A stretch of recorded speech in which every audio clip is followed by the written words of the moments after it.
Aku terduduk di ranjangku, membuka jendela kecil yang menghalangi, merasakan setiap hembusan angin, menatap bulan dari balik jendela kaca yang dingin, membuatku larut dalam diam. Bentuknya yang hampir bulat sempurna itu semakin membuatku berdesak kagum. Hanya sinar bulan yang masuk ke ruangan ini, temaram, namun sangat indah. Aku ingat dengan jelas kejadian tempo hari, saat dia memarahiku, karena mengira aku yang membunuh ibuku sendiri. Lantas hal apa yang perlu dia bicarakan? Aku bisa melihat kemarahan itu, terbaca jelas di matanya, dan itu ditunjukkan untukku. Apa dia mencoba untuk memenjarakanku lagi? Aku bingung apa yang harus aku lakukan.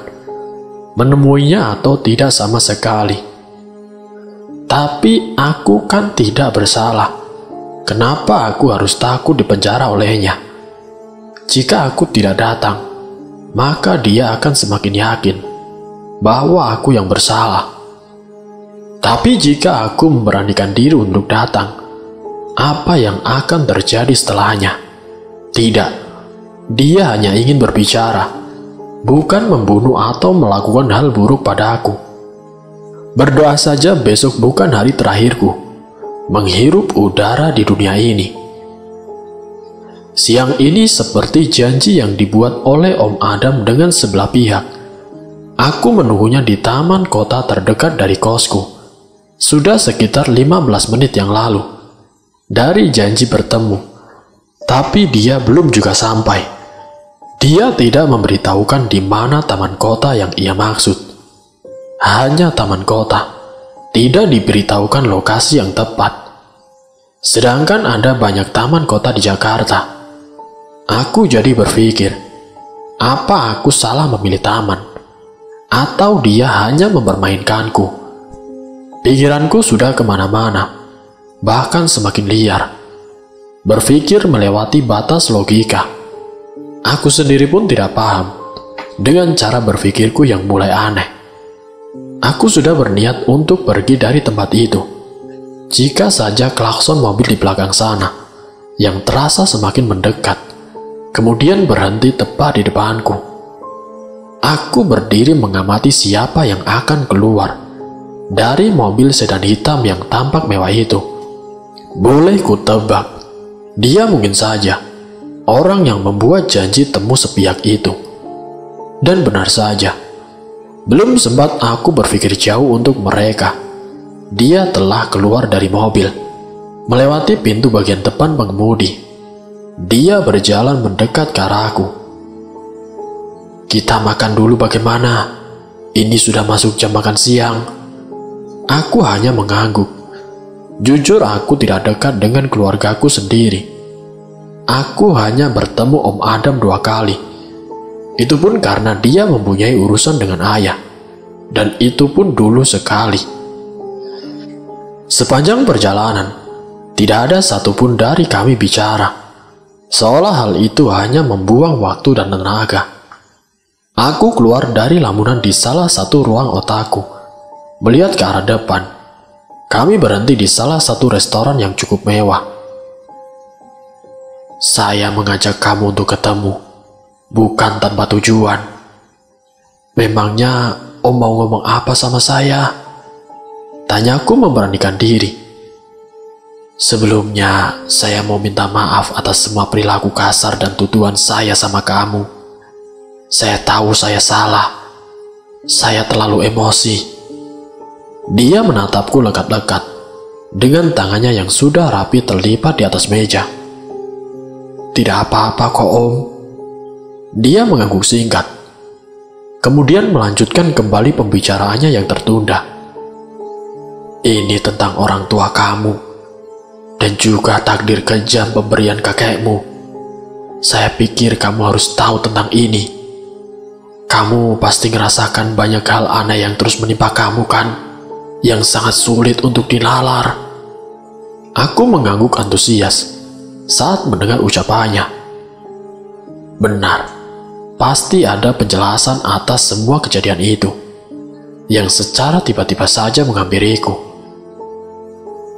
kembali pada 19 tahun yang lalu, tepatnya 27 September tahun 1998, awal di mana semua itu dimulai. 27 September 1998, lelaki parubaya itu berjalan dengan tubuh penuh luka lebam di jalan sepi dengan lampu redup sebagai penerangan.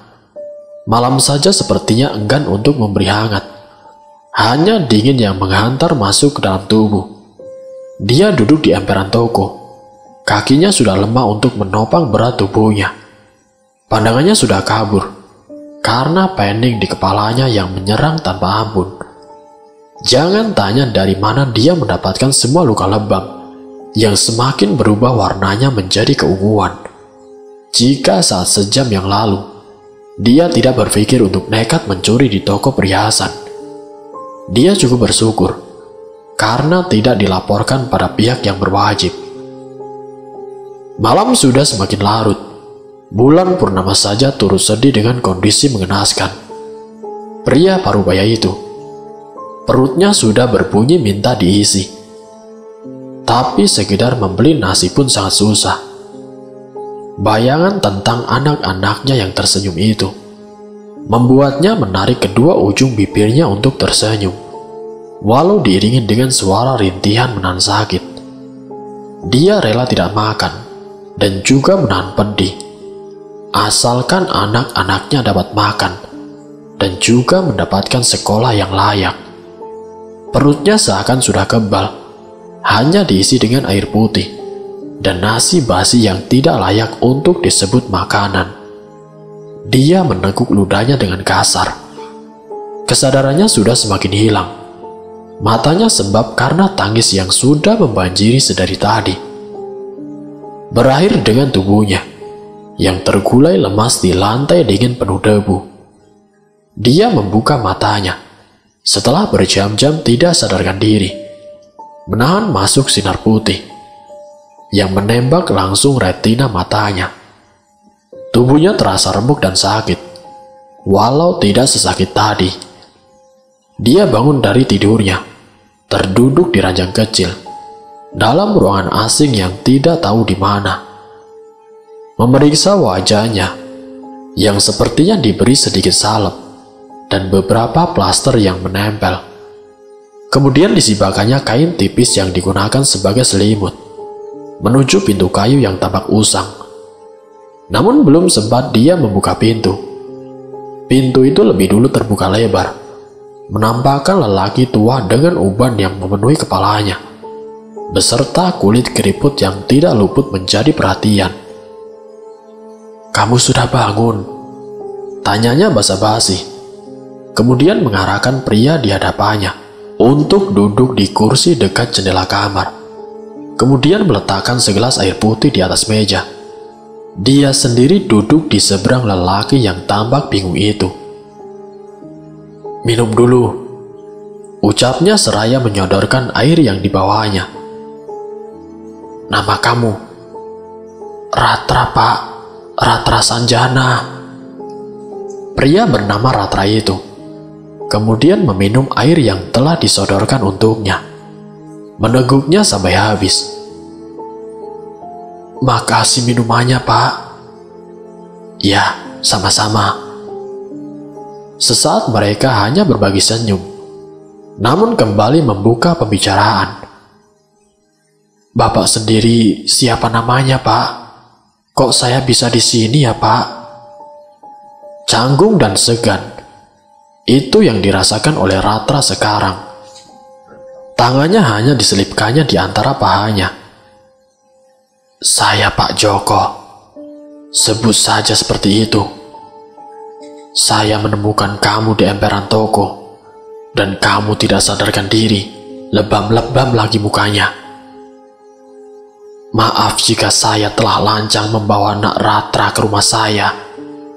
Saya pikir tidak baik kalau kamu di emperan toko gitu. Mau ke rumah sakit juga jauh."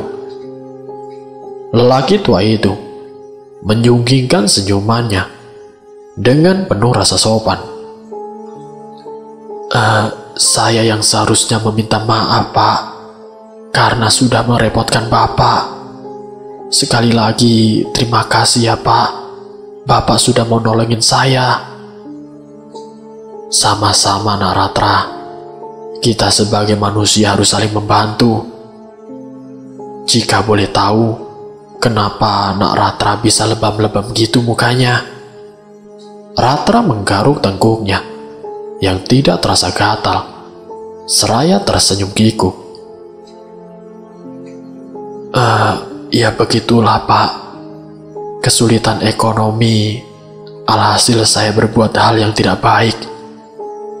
Seolah kode itu sangat jelas dan mudah untuk dipahami.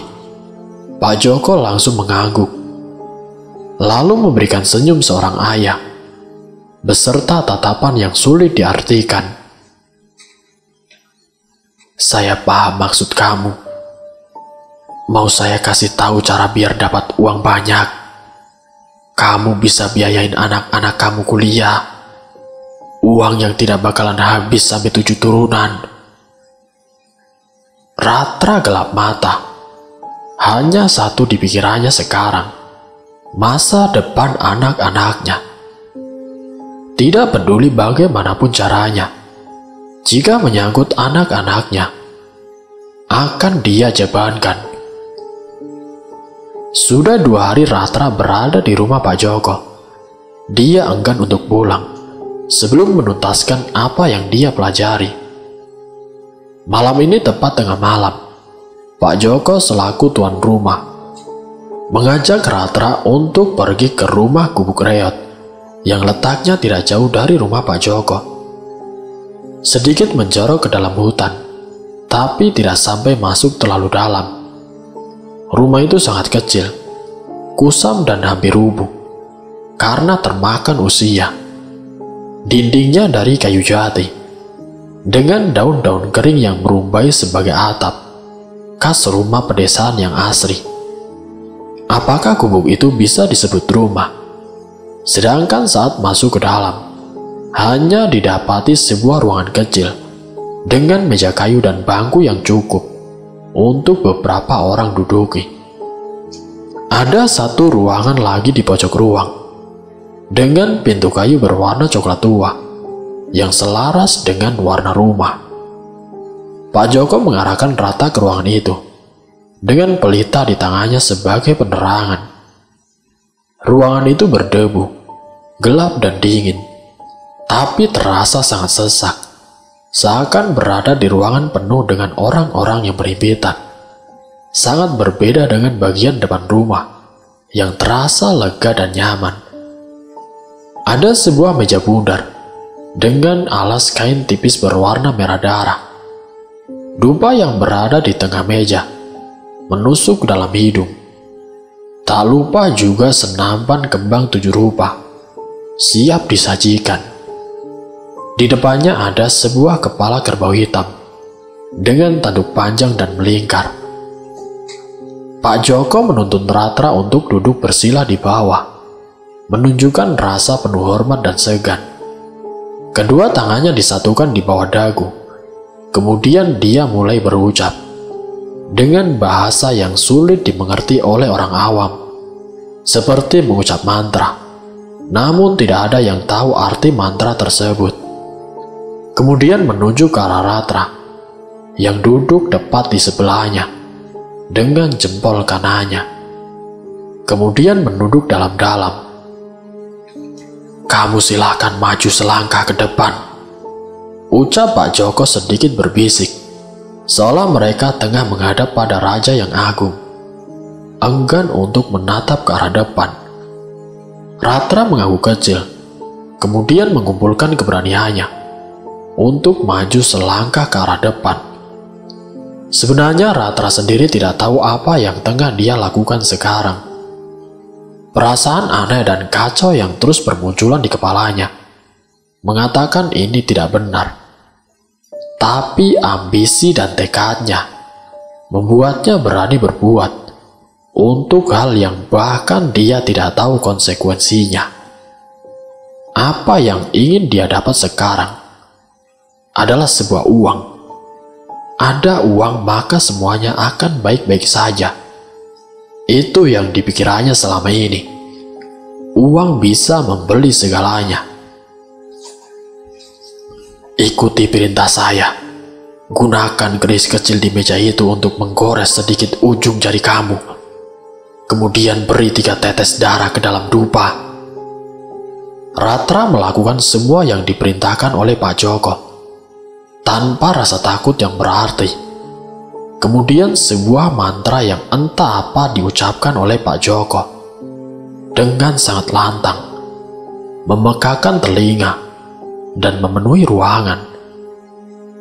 Ratra sudah ingin menutup telinganya, tapi seolah badannya menjadi kaku, tidak bisa bergerak. Nafasnya sudah memburu saat kilatan mata tajam Pak Joko menusuk jauh ke dalam retina matanya. Sambaran petir di luar sana sangat gaduh, seolah tengah bertengkar satu sama lain. Cahayanya masuk ke dalam ruangan. Penampakan siluet hitam besar di belakang Pak Joko. Tingginya bukan untuk orang normal. Kepalanya menyentuh plafon ruangan dengan kuku panjang hitam tidak terurus. Matanya merah darah. Seringannya sangat tajam dan juga mengintimidasi. Luka bakar mendominasi seluruh tubuhnya. Bau anyir dan busuk segera memenuhi ruangan. Kemudian suara berat itu berdengung di telinga. Kini kita buat sebuah perjanjian besar. Ku beri kau harta dan kekuasaan, lalu sebuah keabadian. Maka serahkan beberapa nyawa untuk kutanam dan darah untuk kumakan. Lalu sebuah penerus untukku. Jadikan sekutu di kerajaanku, kelak abadi di sana. Suaranya lantang dan tegas, seolah perintah yang tidak pantas untuk ditolak. Pak Joko menatap Ratra dengan tajam, dengan matanya yang telah membulat cukup besar. Kemudian dia mengambil sebuah keris yang cukup besar dan panjang dari balik baju kemejanya, mengarahkannya ke leher tanpa rasa takut dan ragu. Dalam satu kedipan mata, keris itu sudah tertancap, mengalirkan darah segar yang berbau amis. Ratra sudah gemetar di tempat.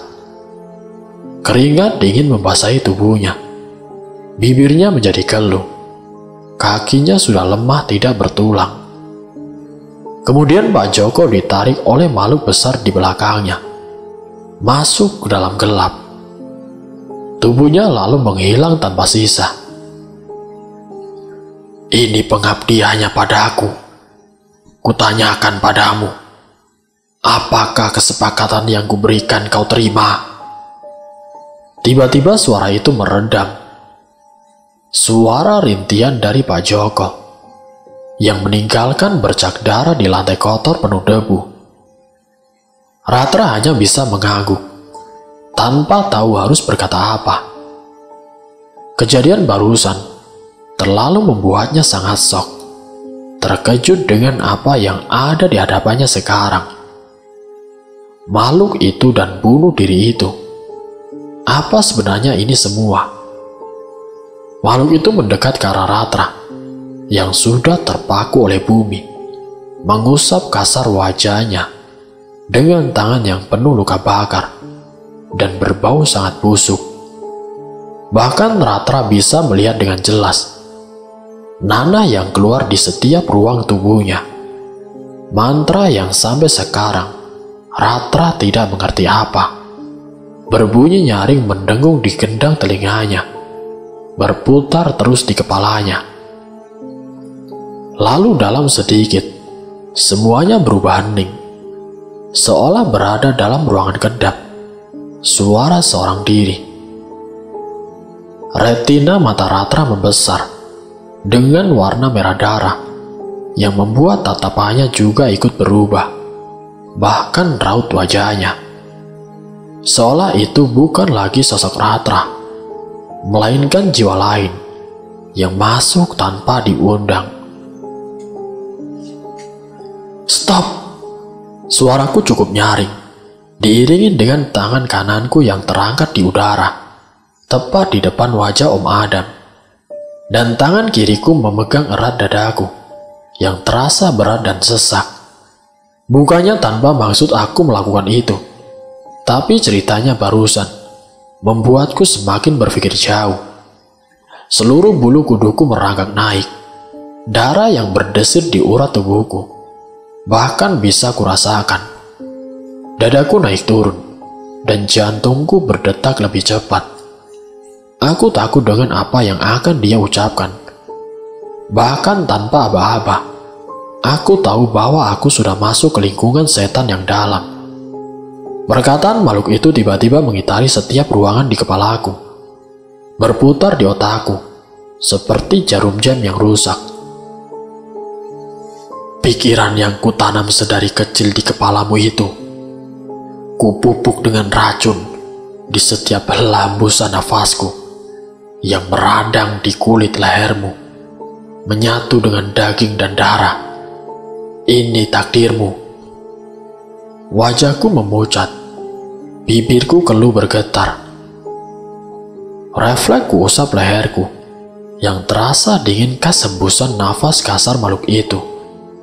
Mataku sudah menjara ke seluruh ruangan, tapi yang kulihat hanya tatapan-tatapan bingung setiap orang. Aku mengembuskan nafasku sedikit kasar. Lega rasanya, dia tidak bersama kami sekarang. Hei, Alana, kamu kenapa? Om Adam menatapku dengan bingung, dan dia sangat cemas, merasa aneh dengan kelakuanku. Tidak apa-apa kok Om, tidak apa-apa. Aku harus mengatur nafasku, meletakkan kedua tanganku, menekan pelan padaku, seolah jantung ini ingin melompat keluar. Benar kamu tidak apa-apa.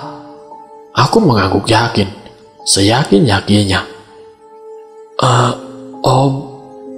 Om tahu cerita itu dari mana, Om?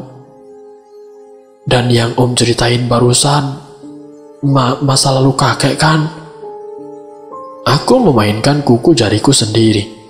Entah dari mana rasa gugup itu datang menyerbu.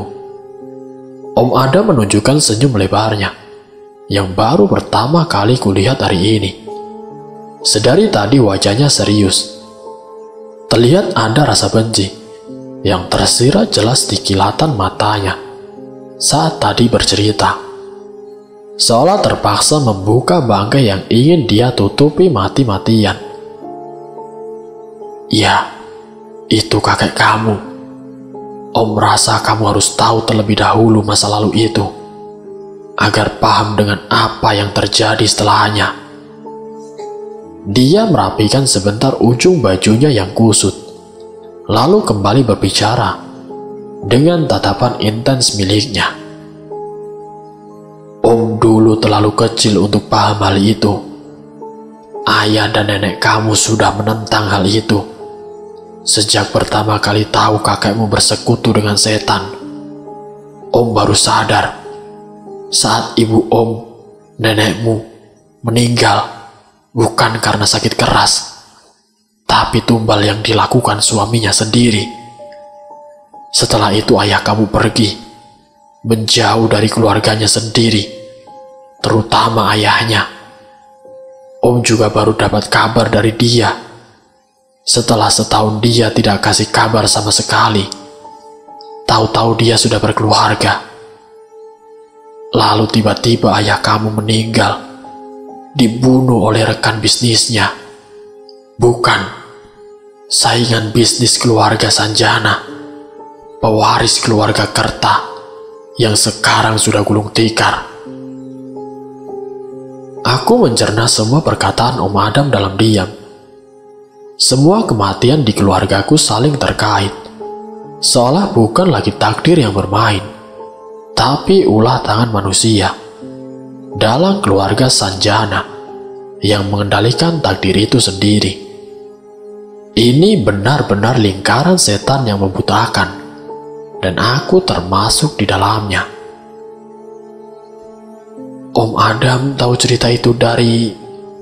Belum sempat aku menyelesaikan kalimatku, Om Adam lebih dulu mengeluarkan sebuah buku jurnal tebal dengan sampul coklat yang tampak usang dan tua, dengan sebuah nama di sampul depannya yang mampu membuatku terbelalak. Ratra Sanjana, buku kakekmu. Dia punya kebiasaan menulis di buku hariannya. Ini hanya salinannya. Buku yang asli masih di perpustakaan miliknya. Jadi jangan khawatir. Semuanya terlalu rumit, seperti berada di labirin tanpa ujung, dengan ribuan cabang menyesatkan.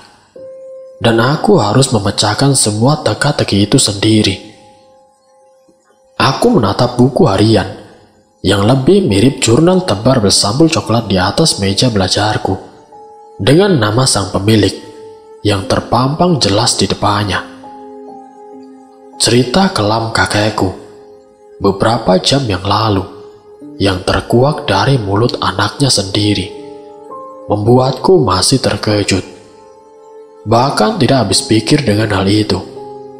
Aku tidak pernah sampai berpikir jika ini semua saling terkait dengan benang merah tanpa wujud. Jadi aku ini akan menjadi tumbal untuk persembahan yang dilakukan oleh kakekku. Tapi kenapa ini seperti ujian hidup untuk menentukan jalanku di akhirat? Atau memang seperti itu? Jika aku menjadi tumbal, apa aku akan termasuk ke dalam sekutunya? Sungguh ini semakin membuatku frustasi. Aku mengacak rambut belakangku, menarik nafas dalam-dalam, hingga rongga pernafasanku penuh oleh oksigen, lalu mengeluarkannya dengan suara keras. Aku duduk di kursi, membulatkan tekad untuk menyelesaikan permasalahan yang tidak berujung ini. Membuka buku harian milik kakekku. Tulisan tangannya sangat rapi. Tapi kenapa di setiap tulisan yang dia toreh di kertas itu menyimpan banyak keraguan dan kecemasan? Entah ini hanya pemikiranku atau bukan. Tapi itu seolah terbaca sangat jelas di setiap pemilihan katanya. Aku membaca satu persatu kalimat yang terus terngiang di kepalaku. Bagaimana dia menumbalkan istrinya yang bahkan sangat dia cintai. Bahkan di sini dikatakan, bukan dia yang mengambil keputusan, dan juga segala tindakan yang dia lakukan, seolah ada pengendali dalam dirinya. Lalu aku sampai pada cerita ini. Dulu, Pov si Ratra Sanjana. Malam itu istri dan anak sulungku sangat marah besar atas keputusan bodohku yang memang membuat perjanjian dengan setan. Kupikir kehidupan kami pasti akan lebih baik, dan memang itu terjadi. Aku membuat keputusan itu juga bukan untuk diriku sendiri, tapi untuk istri dan anak-anakku kelak, agar bisa hidup enak tanpa kekurangan sesuatu apapun. Tapi malam tragis itu telah datang. Bodohnya aku yang tidak memikirkan efek samping perbuatanku sendiri. Semuanya pasti ada timbal baliknya. Istriku sakit keras secara tiba-tiba. Tubuhnya mendadak lumpuh dalam semalam. Bahkan matanya tidak lagi bisa berkedip. Mulutnya tidak lagi bisa bicara. Bahkan dia kesusahan untuk bernafas. Aku sudah membawanya ke setiap rumah sakit di kota. Tapi apa yang kudapat? Hanya gelengan kepala dan ucapan kata sabar. Aku tidak membutuhkan semua itu. Yang kubutuhkan adalah kesembuhan istriku. Lalu setelah 3 hari tubuh istriku menimbulkan bau busuk yang menyengat. mengeluarkan nanah dan berlendir. Kulitnya luka dan penuh dengan borok. Ini semua kesalahan ayah. Lihat apa yang terjadi pada ibu. Ini pasti akibat dari semua perjanjian sesat itu. Danu berteriak di depan wajahku. Air matanya sudah jatuh cukup banyak, bahkan menetes ke lantai kamar. Dia bergerak kembali mendekati ibunya, mengelus punggung tangan yang tidak lagi mulus. Tanpa rasa jijik, aku menatap nanar istriku sendiri yang terbaring seperti mayat hidup. Hatiku tersayat oleh ribuan pisau tajam. Aku tahu ini semua kesalahanku.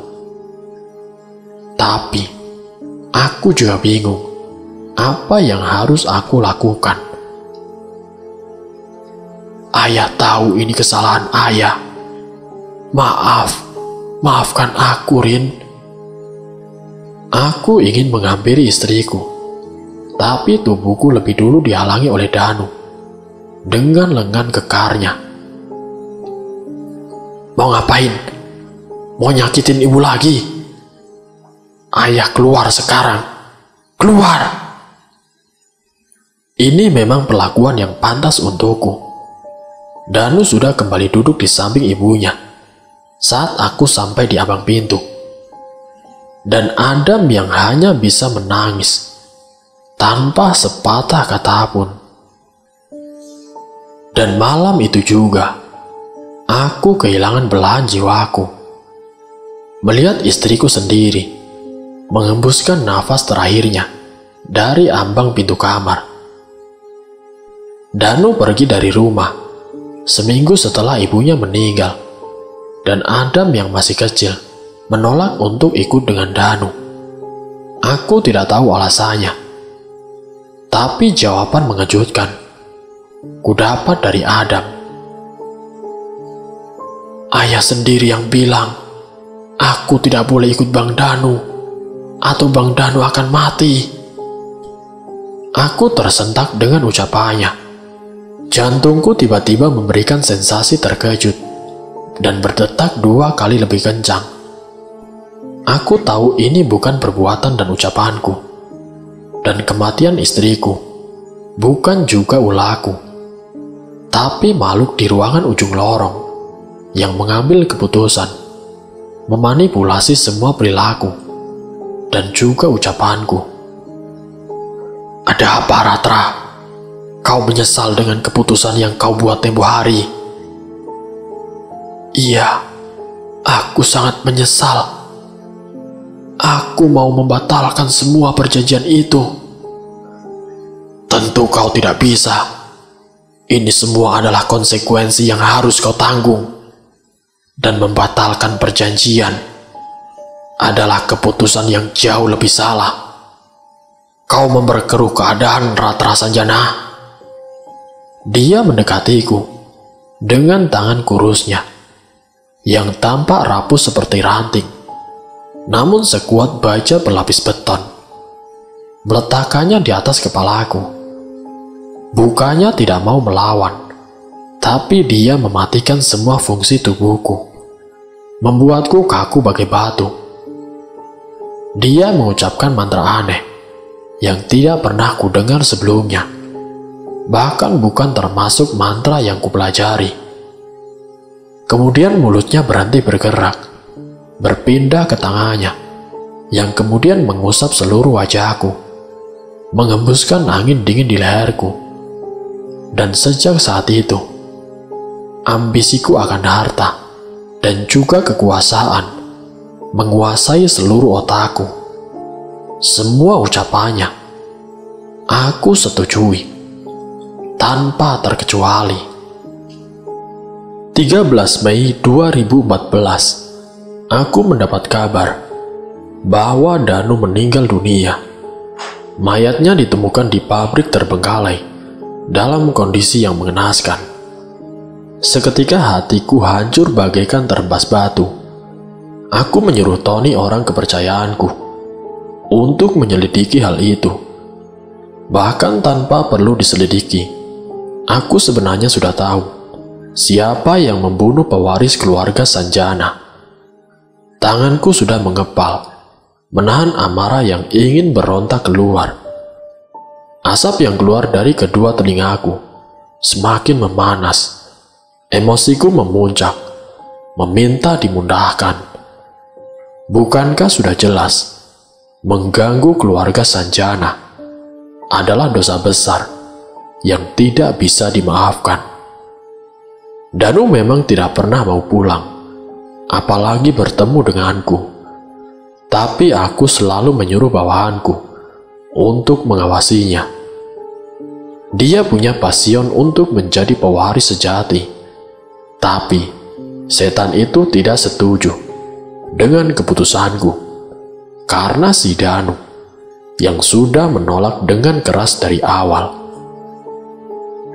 Siangnya aku mendapat informasi yang lebih. Danu sedang dalam perjalanan bisnis di perusahaan tempat dia bekerja. Tapi kabar bahwa dia menjadi pewaris keluarga Sanjana menyebar dengan cepat. Lalu musuh bodoh itu membunuh Danu. Sepertinya dia sedikit mengalami gangguan mental. Terlihat dari tindakan tidak berotak darinya. Sudah kukatakan, aku akan membalaskan dendamku. Nyawa dibalas nyawa. Aku tidak bisa berhenti, menahan nafas di setiap kalimat yang terlontar jelas penuh dendam dan juga amarah.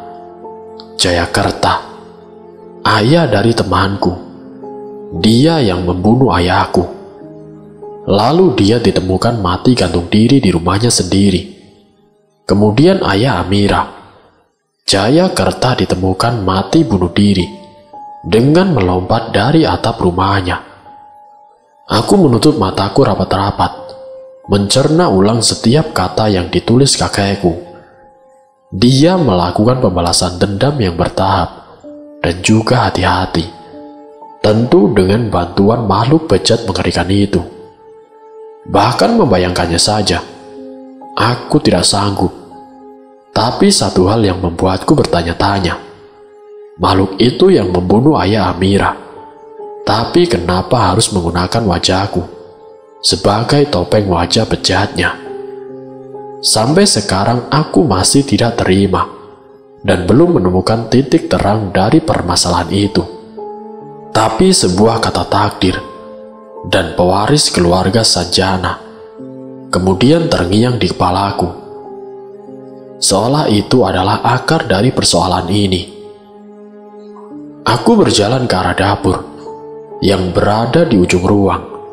Sesekali menyapa beberapa penghuni kos lain yang berpapasan denganku. Hari sudah mulai sore dan perutku meronta ingin diberi makan. Padahal siang tadi, aku sudah makan cukup banyak bersama Om Adam. Apa benar jika terlalu banyak berpikir bisa menguras energi dan juga tenaga, dan hasilnya perut yang keroncongan, dan aku merasa sedikit dehidrasi. Niatnya aku ingin memasak nasi goreng di dapur, tapi sepertinya hal itu harus kuurungkan saat bahan makanan tidak ada. Di lain tempat, Tuan Besar Sanjana masih betah duduk berlama-lama di kursi kebesarannya. Kakinya yang lumpuh total memaksanya untuk tetap duduk diam, memanfaatkan kursi roda yang biasa digunakan sehari-hari, bahwa serta olehnya remote kontrol berwarna hitam dengan ukuran kecil itu untuk menjalankan kursi rodanya. Beberapa jam yang lalu, dia meminta tangan kanannya itu untuk membantunya duduk di singgasananya, tentu di ruang kerjanya, dengan senderan besar yang terasa empuk dan berwarna merah itu. Dia memejamkan matanya rapat-rapat, menarik pelan nafasnya, mengetuk-ngetuk jarinya di tumpuan kursi. Sudah berjam-jam dia menunggu, tapi seseorang yang ia tunggu bahkan tidak menunjukkan sedikit pun batang hidungnya. Dia membuka matanya lebar-lebar, lalu meluruskan kembali posisi duduknya, saat suara ketukan pintu terdengar cukup nyaring. "Masuk," ucapnya dengan suara berat. "Ada apa, Ayah?" Lelaki tinggi tegap itu kemudian masuk, duduk di sofa tunggal berwarna hitam di dekat rak buku. Jaraknya cukup jauh dengan singgasana ayahnya, tapi posisinya tepat berhadapan langsung dengan Tuan Sanjana. "Kamu cukup berani membongkar bangkai yang kututup rapat-rapat, terlebih pada gadis itu." Itulah Tuan Sanjana. Dia tidak mengenal basa-basi, hanya untuk sekedar terlihat ramah. Langsung ke inti pembicaraan adalah sifat dari Tuan Sanjana. Adam terkekeh setelah mendengar perkataan ayahnya barusan. Hal inikah yang membuatnya dipanggil ke ruangan ayahnya, membicarakan bangkai yang sudah lama terkubur. Dia memberitahu ayah. Lucu sekali. "Kenapa? Ayah takut?" Tanyanya dengan santai, tanpa ada rasa terintimidasi sama sekali. Jika orang lain mungkin sudah bisu bagai batu, berada di satu ruangan dengan Tuan Sanjana saja sudah membuat mereka mati kutu. Atmosfer di ruangan ini semakin gelap dan suram, ditambah emosi yang sepertinya akan semakin meledak. "Kamu tahu, apa yang kamu lakukan ini adalah kesalahan besar. Belum saatnya dia tahu permainan ini masih di tengah jalan. Kamu menggali kuburanmu sendiri, Adam. Semakin banyak hal yang dia tahu, maka semakin cepat waktu kematianmu." Seolah itu hanyalah sebuah ancaman tidak berarti, Adam menanggapinya dengan acuh, malas dengan semua perkataan omong kosong yang keluar dari mulut lelaki busuk itu. Kebenciannya sudah menggunung kepada lelaki yang sudah membesarkannya itu. Dari dulu dia sudah ingin keluar dari rumah penuh dosa ini, tapi dia selalu kembali, yang bahkan dengan cara yang tidak pernah ia mengerti. Bahkan tanpa diberitahu pun dia tahu siapa yang melakukan hal ini padanya. Dia berhak tahu siapa yang tengah mempermainkan hidupnya, siapa yang membawanya ikut masuk ke lingkaran sesat ini. Dan lucunya, itu kakeknya sendiri. Aku bahkan tidak takut dengan semua ancamanmu, Ayah. Tuan Sanjana telah murka. Suara gebrakan meja terdengar sangat nyaring, menggema di ruangan besar itu. Emosinya telah meledak, bagai gunung api yang memuntahkan semua isi perutnya. Sebuah kemarahan yang tidak lagi bisa dibendung. Perkataan Adam membuatnya tidak lagi bisa menahan emosi yang sedari tadi ditutupnya dalam-dalam. "Ayah sudah memperingatkanmu, Adam. Kau tahu alasan ayah memperlambat semua permainan ini. Memberikanmu waktu lebih untuk berpikir jernih, memperingatmu ratusan kali agar tidak lagi bermain-main dengan api. Ayah mencoba untuk tidak menuruti keinginannya, menjadikanmu sebagai santapan, tapi kamu melewati batas yang telah ayah buat." Adam terperanjat, bangkit dari duduknya, mencerna baik-baik perkataan ayahnya barusan. Ia melangkahkan kakinya dengan cepat, mendekat ke arah ayahnya. "Maksud ayah apa?" Sekarang terbaca jelas di wajahnya, rasa panik dan gugup yang menyerangnya, bagai panah yang melesat cepat.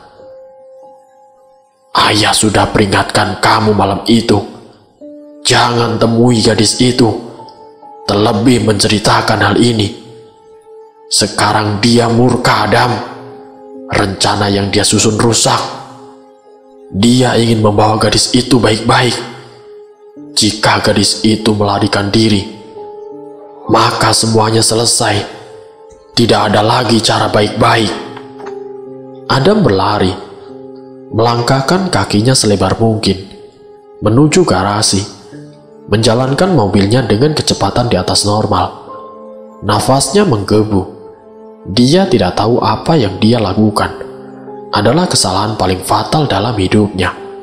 Sok ingin membantu orang lain. Tapi sekarang, dirinya lah yang sebenarnya harus dibantu.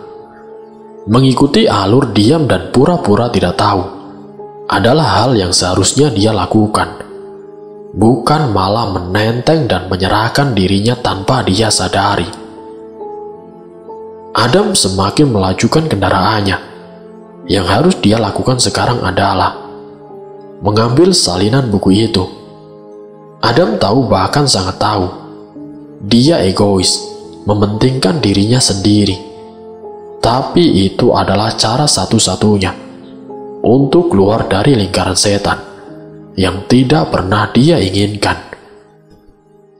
Adam menghentikan mobilnya di sebuah kos-kosan putri yang cukup besar.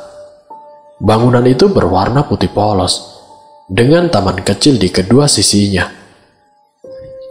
Jalan setapak berkerikil yang berada di tengah menjadi pemisah, terhubung langsung dengan pintu utama.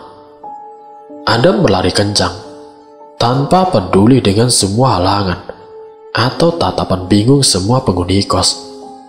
Yang dia pentingkan sekarang adalah membakar salinan itu. Dia berbelok ke arah kanan, menuju kamar paling ujung, di depan tangga lantai 2. Beruntungnya dia atau Tuhan tengah memihak padanya. Pintunya tidak terkunci, memudahkannya untuk masuk ke dalam. Tapi tentu semua tidak akan berjalan dengan mulus. Ibu Ani, sang pemilik kos, mendatanginya dengan wajah yang gusar.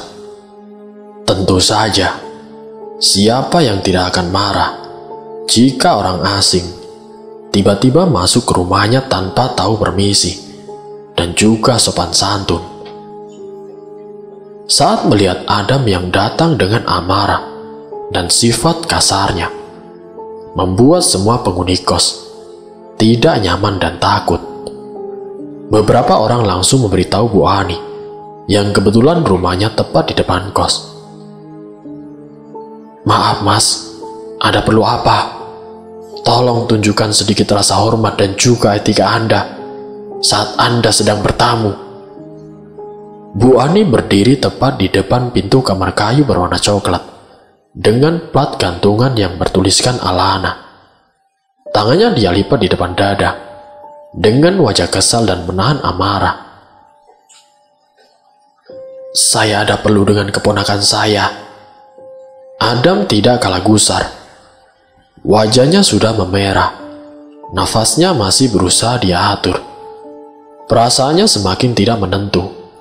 Takut-takut semuanya akan terlambat. Takut-takut malam ini adalah hari terakhirnya. Bu Ani menanyakan apakah Alana ada di kamarnya pada salah satu penghuni kos. Lalu dijawab dengan gelengan kepala. Kemudian dia mengibaskan tangannya ke samping, menyuruh semua penghuni kos yang sedari tadi menonton pertunjukan itu untuk masuk ke dalam kamar masing-masing. Itu bahkan tidak cukup untuk mengurungkan niat mereka menguping, berdiri mengintip dari balik pintu. "Alana tidak ada di kamar, jadi maaf, Mas tidak bisa menemuinya sekarang, dan silakan keluar dari tempat ini." Rahangnya mengeras, lalu ia mengacak rambut belakangnya frustasi. Adam kekeh ingin masuk ke dalam, mencari benda yang sekarang membawanya berdiri di ambang batas kematian, hidup atau mati. "Saya perlu mencari barang saya ada di dalam." "Maaf Mas, tidak bisa." Bu Ani tidak mau kalah, mengangkat kedua tangannya di udara, tepat di depan wajah Adam, menghalangi aksesnya untuk masuk. Adam mengembuskan nafas kasar, yang terdengar cukup nyaring. Bu, saya kesini karena hal penting. Ibu yang tidak tahu apa-apa sebaiknya jangan ikut campur. Hidup saya dipertaruhkan, Bu. Sekarang lebih baik ibu minggir. Adam menaikkan suaranya, membuat Bu Ani membeku di tempat, terkejut dengan suaranya yang seakan adalah perintah dan tidak bisa dibantah. Dia melangkahkan kakinya untuk masuk, menghempas kasar daun pintu itu, menjarah seluruh ruangan tanpa terkecuali, mencari sebuah kunci kehidupannya. Bu Ani ingin masuk ke dalam, menyeret Adam keluar dari kamar Alana. Tapi hal itu sungguh belum terlaksana. Daun pintu kayu itu terhempas, tertutup rapat tanpa ada yang menutupnya. Adam mematung di tempat, menolehkan kepalanya pada pintu kayu yang terhempas menutup dengan sangat rapat. Bibirnya bergetar, jantungnya berdetak 2 kali lebih cepat, seakan ingin terbirit untuk kabur keluar menyembunyikan dirinya. Pintu itu terhempas dengan sendirinya, bahkan di saat angin tidak sedang berhembus.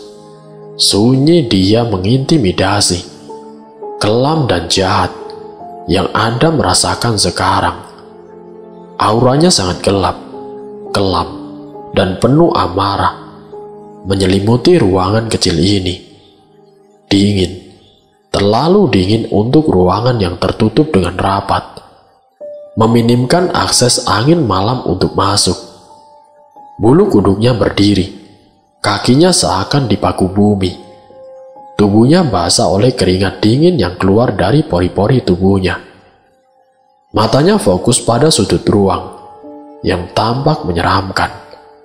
Gelap, bahkan terlalu gelap. Mata ini tidak bisa melihat apa yang ada di dalamnya, seolah menyembunyikan hal itu rapat-rapat. Kau bermain-main denganku, Adam. Ayahmu sudah memberitahumu secara baik-baik. Hal ini yang membuatku sangat membenci dirimu. Keras kepala. Suara itu menggema di ruangan, menciptakan dengung tidak berkesudahan di telinga. Hembusan nafas kasar dan dingin di leher lelaki muda itu, seolah bagai ujung mata pisau yang sangat tajam, menggores kulit yang tengah kehilangan keberaniannya. Mulutnya membisu, menghilangkan salah satu inderanya. Rasa takut itu menyerangnya. Kemudian hal lain membuatnya semakin dibisukan oleh bumi. Sakit, sangat sakit, seperti ada benang kasar yang menjahit mulutnya. Tidak sedikit pun membiarkannya untuk bersuara. Adam mengangkat kedua tangannya, melihatnya dengan jantung yang semakin membuncah. Nafasnya sudah tidak teratur. Ia sudah kehilangan semua keberaniannya, meninggalkan takut yang semakin menjadi, mengeluarkan bulir bening dari ujung matanya. Cairan merah kental itu terus menetes keluar, membasahi lantai dingin yang tidak lagi putih, melainkan merah karena darah. Mulutnya tidak henti-hentinya mengeluarkan cairan itu, mengalir seolah diizinkan untuk keluar. Hidung dan matanya terasa sakit, bahkan amat sakit. Mungkin tidak ada yang sanggup melihat kondisinya sekarang. Matanya bengkak dan membiru. Hidungnya perlahan hancur, mengeluarkan darah segar yang bahkan seperti hujan menetes tanpa henti. Kemudian menimbulkan sebuah benjolan kulit tipis, seperti kulit yang melepuh karena tersiram air panas, mengeluarkan nanah yang bahkan baunya menyengat. Dadanya sesak melebihi batas. Tidak ada lagi maaf buatmu, Adam. Semuanya sudah selesai. Gadis itu sudah tahu, walau tidak semua. Ini akhir dari hidupmu. Salahmu telah melanggar batas yang sudah kutetapkan dengan sangat jelas. Kau tahu konsekuensi apa yang akan kau dapat, tapi kau selalu menganggap itu remeh. Kau tahu aku tidak pernah bermain-main dengan ucapanku. Tidak ada lagi cara baik-baik, Adam. Gadis itu akan berusaha melawan, cepat atau lambat. Kematianmu adalah takdir akhirmu. Tumbal keenamku. Kalimatnya berakhir di situ, meninggalkan seringai tajam mengerikan, menampakkan deretan gigi putih bertaring miliknya. Kekehan itu tipis terdengar, bersamaan dengan mata merahnya, yang semakin membulat, seakan ingin keluar.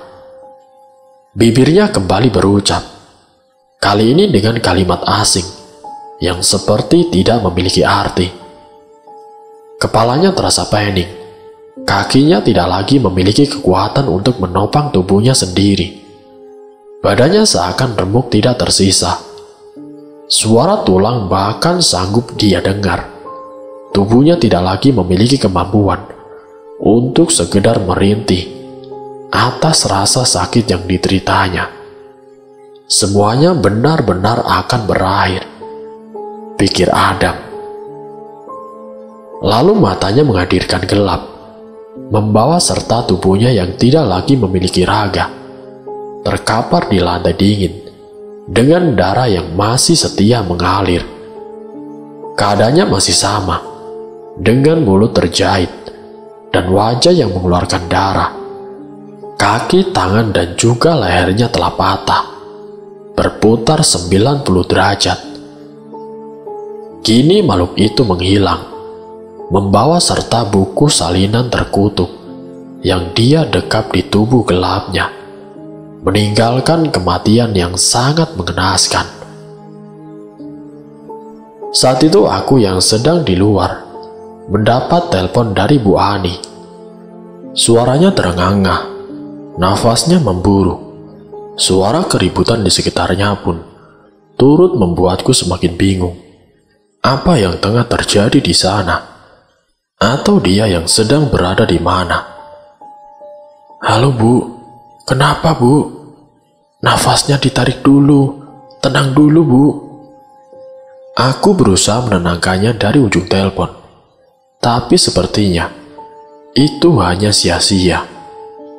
Terdengar suara sirine polisi dari seberang sana.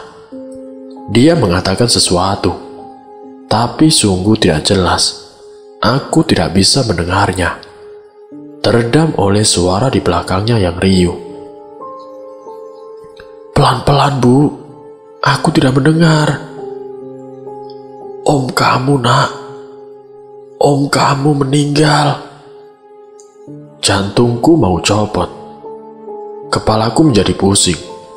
Apa yang sebenarnya terjadi di sana? Sekarang kamu harus cepat pulang ke kosan. Nanti ibu akan ceritakan. Segera aku mematikan sambungan telepon, beranjak dari dudukku. Sampai di kosan, aku melihat mobil polisi, ambulan, warga yang berkerumun, sampai garis polisi yang dipasang tepat di depan pagar kos. Langkahku menuntut untuk segera masuk ke dalam, tapi terhenti oleh orang-orang yang menggotong jenazah yang terbujur kaku, tertutup oleh kain putih dengan sedikit bercak darah di kain. Kakiku melemah. Berita tadi terngiang di kepalaku, walaupun aku tidak begitu dekat dengan keluargaku sendiri. Tapi tetap saja, dia adik ayahku, omku, keluargaku. Satu persatu, mereka melangkah menjauh untuk pergi, meninggalkanku yang memang dari awal ditakdirkan untuk sendiri dengan segala macam kekejaman dunia yang tidak pernah sedikitpun untuk berpihak kepada aku. Ambulan itu menjauh dengan warga yang mulai berjalan pergi, meninggalkan kerumunan yang tadi sangat menyesakan. Bu Ani memberiku segelas air yang tidak ingin sama sekali untuk kuteguk. Beberapa polisi mulai pergi setelah melihat TKP.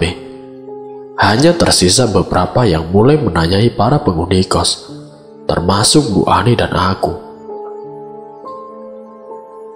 Apa yang terjadi, Bu? Kok bisa tiba-tiba? Di kos lagi? Tanyaku yang gugup. Aku menatap lekat-lekat manik mata hitam itu, menuntut penjelasan yang sedari tadi sudah ingin kudengar. Bu Ani menghela nafasnya pelan-pelan, beralih menggenggam tanganku yang masih berkeringat dingin. Ibu akan ceritakan semuanya. Beliau bercerita dengan sangat jelas. Bahkan setiap kata yang diucapkan olehnya tercetak jelas di otakku. Tapi yang membuatku bertanya, apa yang Om Adam cari sampai harus segera seperti itu?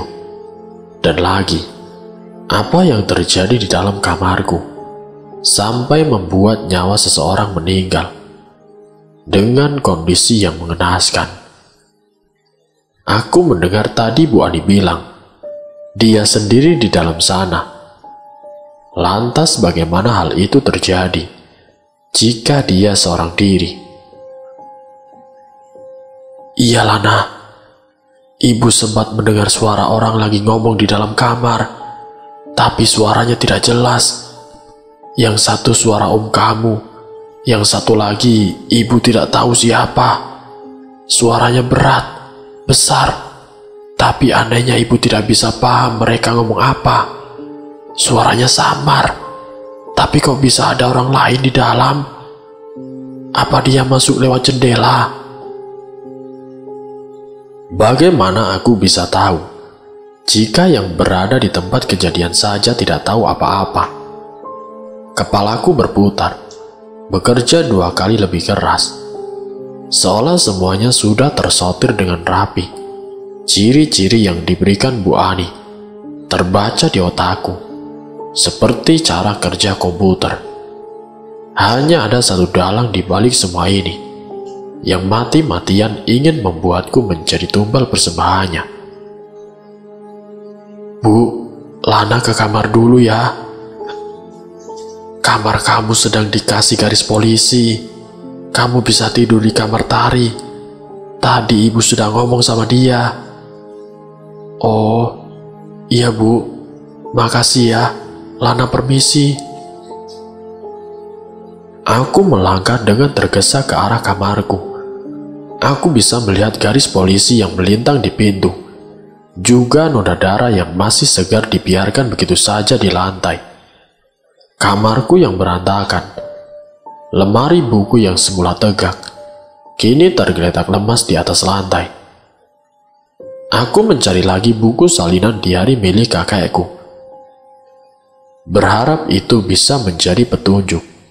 Berharap setidaknya ada celah untuk ku melawan. Atau mungkin memang ada, hanya aku yang tidak bisa. Tapi lagi-lagi pencarianku hanya sia-sia, nihil. Aku tidak mendapatkannya di sudut manapun, seolah hilang bersamaan dengan gelapnya malam. Lantas apa yang harus kulakukan sekarang? Kepalaku sudah hampir pecah. Kumohon berikan aku sedikit petunjuk. Mataku masih tidak mau untuk terpejam. Terlalu banyak yang aku pikirkan, memaksa otakku untuk terus bekerja. Berharap jika masih ada yang bisa aku cari. Celah sekecil apapun itu pasti ada. Entah di ruang sebelah mana memori itu bersembunyi, atau entah di ujung mana celah itu memperkecil. Malam ini aku berdoa lebih banyak, meminta lebih serius, memohon dengan penuh keyakinan. Tuhan bersamaku. Sekuat apapun, Dia tidak akan lebih kuat dari Tuhan yang menciptakannya. Karena setiap makhluk memiliki kelemahannya. Sesempurna apapun dia, maka kelebihannya ada kamuflase untuk kelemahannya agar tidak tampak, menjadikannya lebih menguatkan dirinya sendiri. Aku terlelap dalam hanyutan doaku sendiri. Air mata yang menetes jauh ke pipi telah mengering. Lelah akan semua hal ini membuatku memutuskan untuk mencoba tidur, menenangkan sedikit hatiku yang sudah tidak karuan rasanya. Lana, Alana, kemari nak, ikut bunda. Di ujung sana, kita bisa bahagia. Ikut bunda nak. Mati, mati. Kutuk, kutuk, kutuk. Nafasku memburu.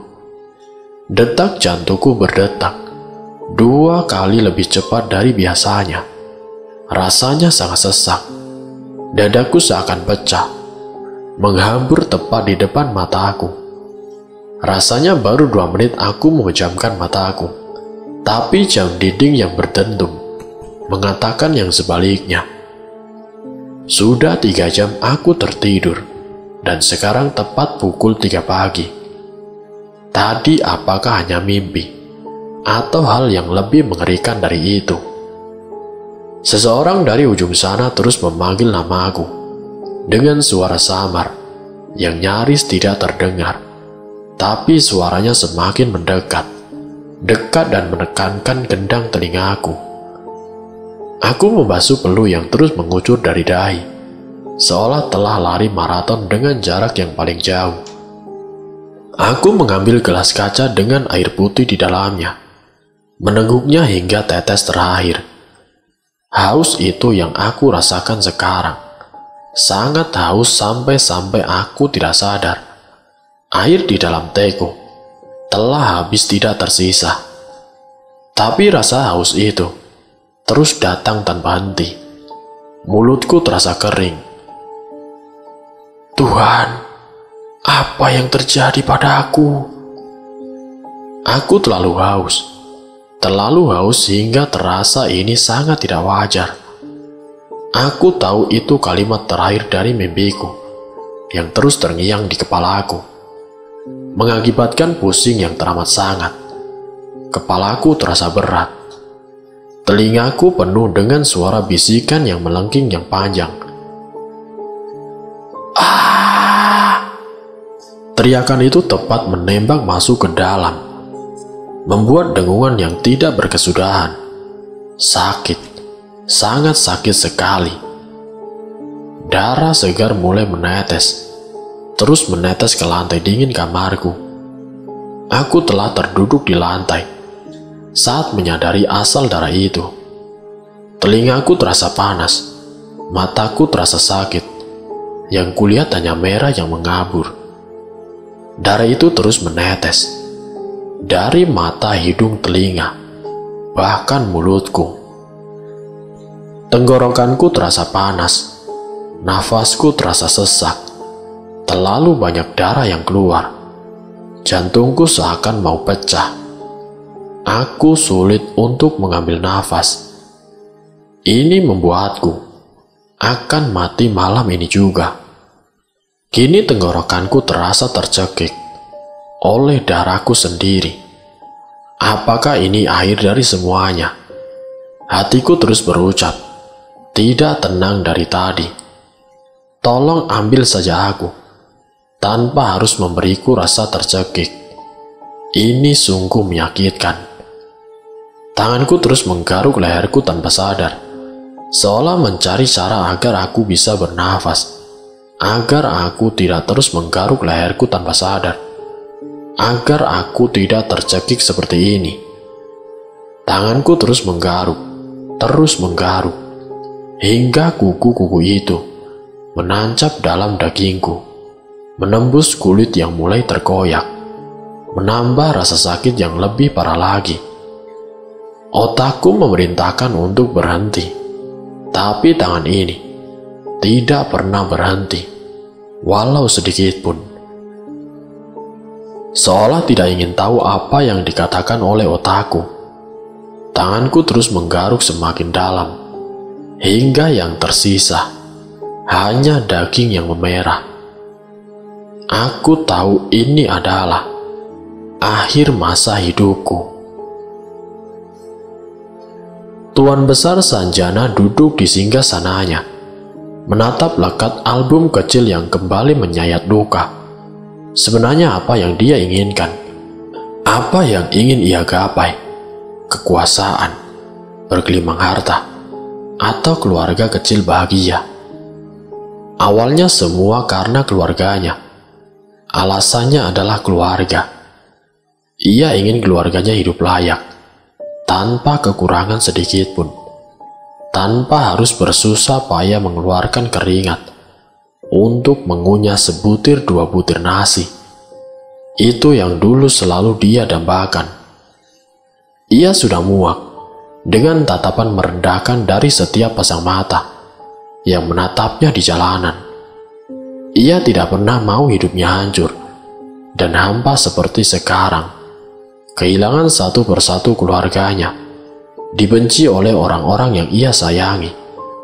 Sekarang telah terlambat untuk menghentikan semuanya. Sangat terlambat. Jika ada tombol pemutar waktu untuk mundur, mungkin detik ini juga dia menekan tombol itu, membiarkan keluarga kecilnya yang dulu menjadi utuh, tanpa harus mengalami pertumbuhan darah seperti ini. Semuanya seakan sia-sia. Tidak ada lagi yang perlu dipertahankan. Ia siap untuk menjadi tumbal terakhir dalam perjanjian hidupnya. Suara nafas berat dari ujung pintu mematahkan lamunan singkatnya. "Sudah datang," bisikan pelan dari bibirnya, terbaca jelas oleh makhluk besar berdarah dingin yang telah menunggunya di depan pintu. Seolah bisikan selembut nadi pun ia dengar. "Persembahan terakhir, Sanjana. Gadis itu telah siap." Ruangan hitam pekat itu tampak menyeramkan, ditambah lagi dengan wewangian bunga yang menyengat hidung, asap yang mengepul tipis, menyayat mata menimbulkan rasa perih. Ia merenungkan segala perbuatannya, segala hal yang telah dia lakukan hingga akhir, hingga nanti maut menghampiri. Mungkin itu akan terjadi dalam waktu 1 jam lagi. Semuanya sudah terlalu terlambat untuk memutuskan. Terlalu terlambat untuk memutuskan rantai budak di lehernya. Terlalu terlambat untuk memutuskan karma jahat yang telah ia buat. Maka apapun nanti karmanya akan ia bawa hingga liang lahat. Sanjana tidak pernah sadar. Hidupnya terlalu hampa tanpa rasa, terlalu kelam tanpa cahaya, terlalu sunyi tanpa suara. Ia juga sadar, hatinya tengah menjerit penuh penyesalan. Bulir halus itu jatuh di pipinya, hingga menetes ke lantai dingin yang terasa kotor. Dadanya sesak, kepalanya pusing, seolah semua hal yang telah dia buat datang beruntun hari ini, menerornya dengan suara teriakan dan juga umpatan kasar yang menekakan telinga. Sanjana berdiri dari duduknya, membakar dupa yang telah habis termakan bara. Suara langkah kaki di ujung pintu membuatnya refleks menjauh. Makhluk besar itu meletakkan tubuh gadis lemah itu di tengahnya, lalu menggeram seperti suara auman yang sangat besar. Kukunya berubah membesar, menghitam, lalu menajam. Matanya merah darah. Dahinya mengeluarkan tanduk besar yang menghitam. Giginya mengeluarkan taring. Lidahnya terjulur sangat panjang hingga ke lantai. Tubuhnya meninggi. Tulang punggung membesar, mengeluarkan tanduk hingga menembus kulit. Kemudian tulang ekornya melilit gadis itu dengan kasar. Sanjana hanya melihatnya dengan tatapan datar, kemudian mengalihkan pandangannya saat makhluk itu berusaha menjilat tubuh gadis malang itu. "Sudah saatnya, Sanjana." Suara berat dalam itu memecahkan lamunannya. Lantas ia mengambil sebatang lilin merah menyala, lalu membiarkan apinya membakar bunga yang berada dalam nampan besar. Tangan kanannya telah bersiap mengambil pisau, menyayat pelan tangannya, meneteskannya ke dalam bakaran bunga itu. lalu diteteskannya lagi ke dalam mulut gadis itu. Lagi-lagi makhluk besar itu mengaum, memekarkan kuku-kuku jarinya, seolah menahan sakit yang menusuk hingga tulang.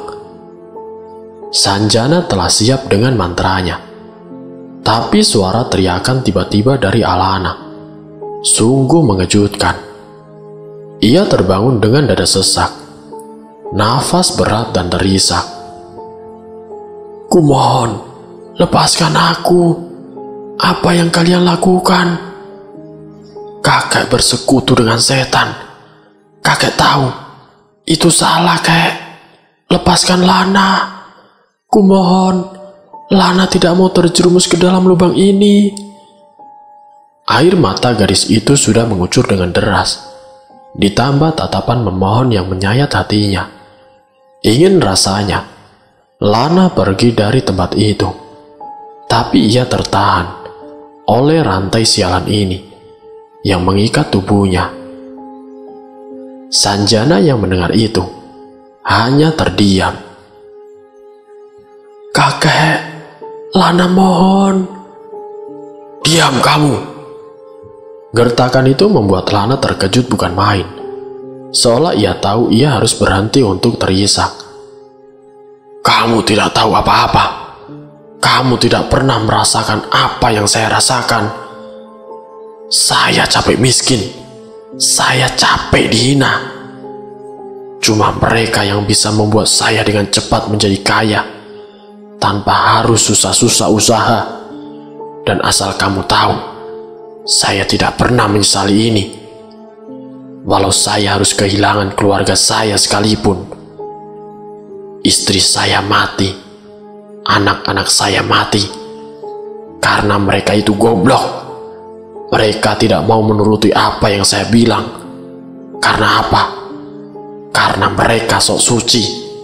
Orang-orang tolol itu, mereka akan selamat dan hidup kaya raya seperti saya, jika mereka mau menurut."